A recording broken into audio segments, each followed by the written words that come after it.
Magic Detective, starring the world's greatest living magician, Blackstone. He tells you the inside story of The Message from Nowhere.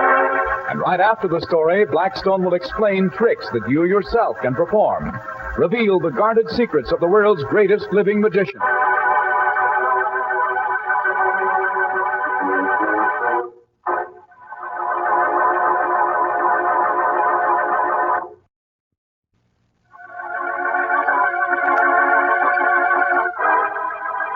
Now stand by for Blackstone, the Magic Detective.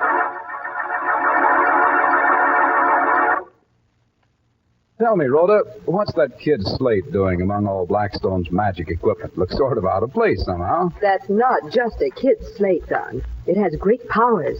Through it, spirits from the outer darkness can converse to us mere mortals. What are you talking about? Words from the other worlds come to us by that slate, Don Hancock.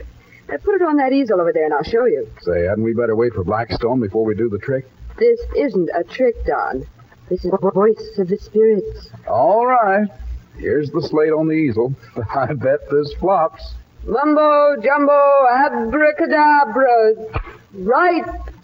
Right, oh ye spirits. Now turn the slate over.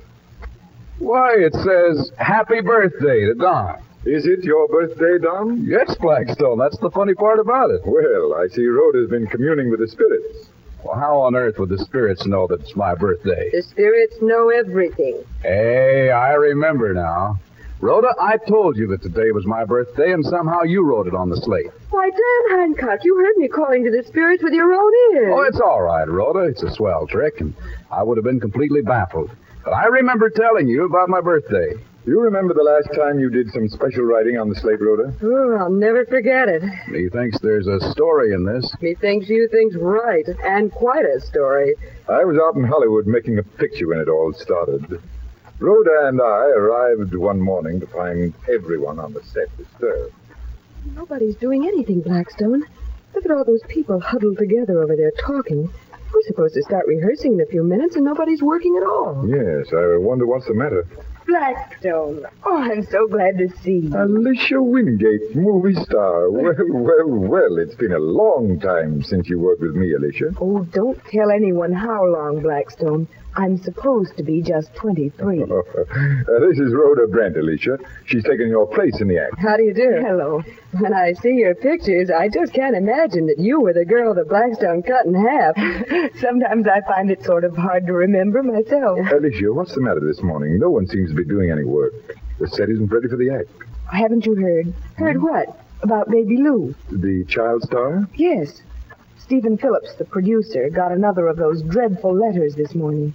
What dreadful letters? A kidnap threat. Oh, just some crank, probably. No, they don't seem to think so. Baby Lou was sent away last week.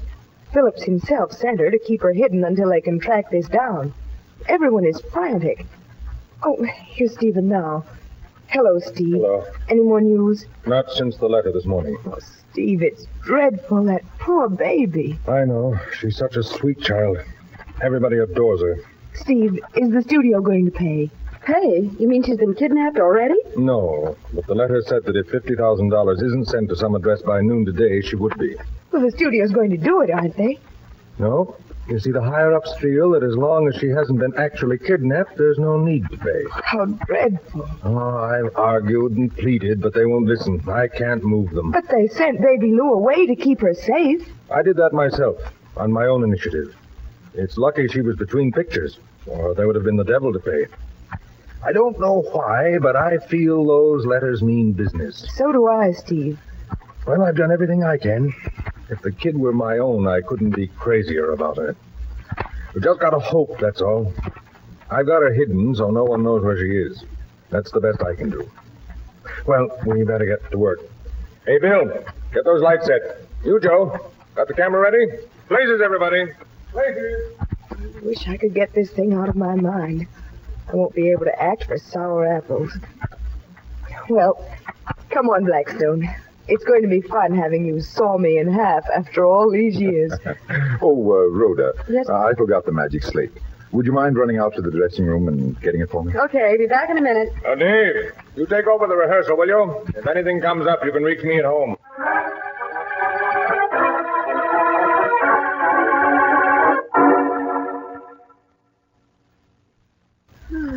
Where under the sun did the boss leave that slate? It should be right here. Oh, there it is, right in the desk. I'll take it out to Blackstone and... Hello, Mike. Oh. We got to snatch the kid after all. The company won't pony up the dough just on those threatening letters. The kidnapper. The kid's out at my place at San Joaquin. I've told the nurse to bring her into town on the 11:43 train. We'll grab her at the station in Los Angeles. Oh, who is it? I can't seem to recognize the voice. Yeah, I'll be there. I doubt the nurse would get into a strange car. Well, I'll just open the door and see who... We'll settle with the nurse when we get to the hideout. Don't worry. She won't talk after we get through with her. Glory day, he'll kill the nurse and me too if he spots me. Okay. See you at the station, remember? So long. Oh, he's hung up. I'll now open the door before he gets away. Who's there? Who's there? Come out from behind that door. Well, if you won't talk, I'll drag you out. What? It's Brent. Hello. What are you doing here? Nothing. Well, that is, Blackstone asked me the equipment for the act. I mean, I was just walking by and... And you overheard that phone conversation. Me? Oh, no, I'm just a little deaf. That is, very deaf. I mean... You mean you heard every word I said? Come on. I'm taking you with me. Now get moving. You can't do that. Blackstone will expect me to be here, and if I don't show up... You'll write Mr. Blackstone a little note saying you had a headache and went home. I won't write it. I think you will. I won't. You write the note, all right.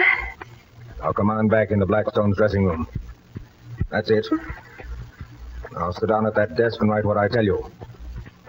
Dear Mr. Blackstone, I have a bad headache, so I am going back to the hotel. I'll see you tonight. Sincerely, Rhoda.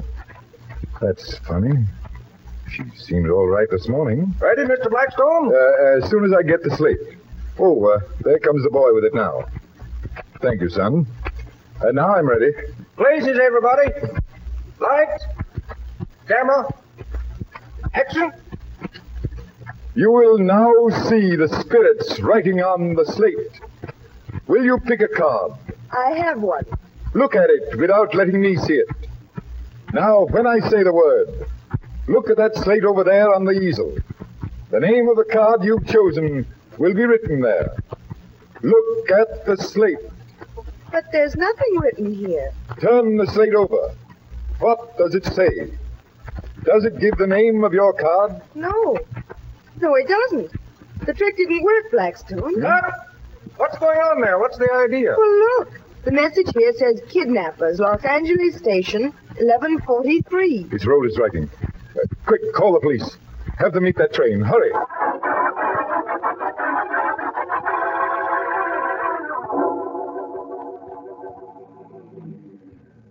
There they are. There's Baby Lou getting into that car. Stop them. Thank heaven the police are here. Rhoda's in that car. And Steve Phillips. They've got them. The baby's safe. And so is Rhoda.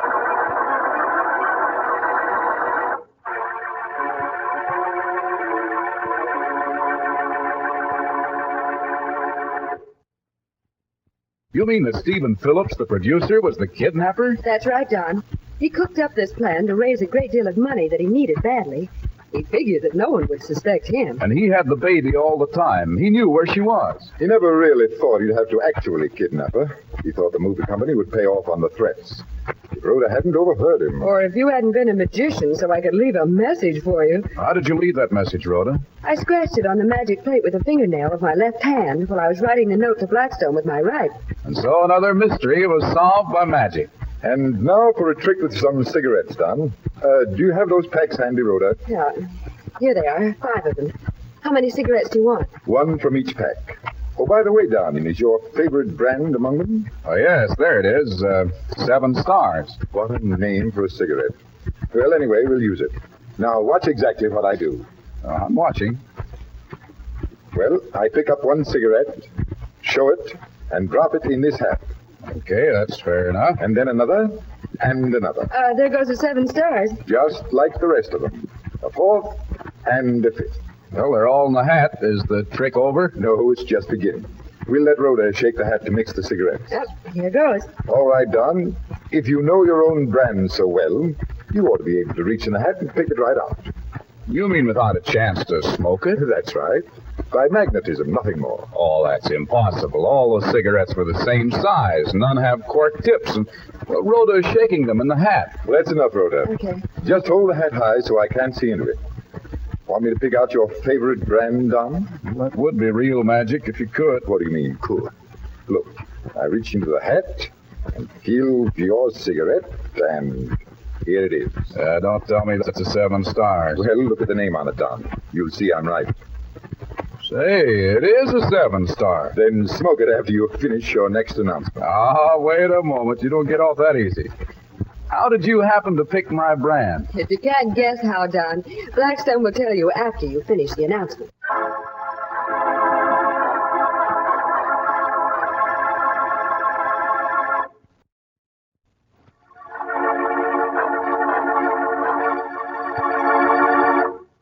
Now, Blackstone, what about the cigarette trick? Finding the brand? It was easy. Look, I'll show you. Here's 5 fresh cigarettes for the trick. All right. I pick up the first cigarette and show it. Then I drop it into the hat. You notice anything? I know. Well, while I was showing the cigarette, I held it in the center. Yes, I noticed that much. And I rolled it back and forth between my thumb and fingers like this. You didn't notice that part, did you, Don? Well, no, it was so natural. When I came to your brand, Don, I pressed hard when I rolled it. I'll do it slowly. Like this. Say, you're practically flattening the middle of that cigarette. Not quite, Don. He's just softening it. And that's enough. I handle the rest of them more gently. Now compare them, Don. Why, the cigarette you pressed is all spongy in the middle. And the others are firm. Tight as a rock, almost. Well, that's the answer, Don. When you reach in the hat, just find the one you soften, and it'll be the brand you want. And that's how it's done. I hope you like that trick, ladies and gentlemen. And until next time, this is Blackstone saying good magic and goodbye.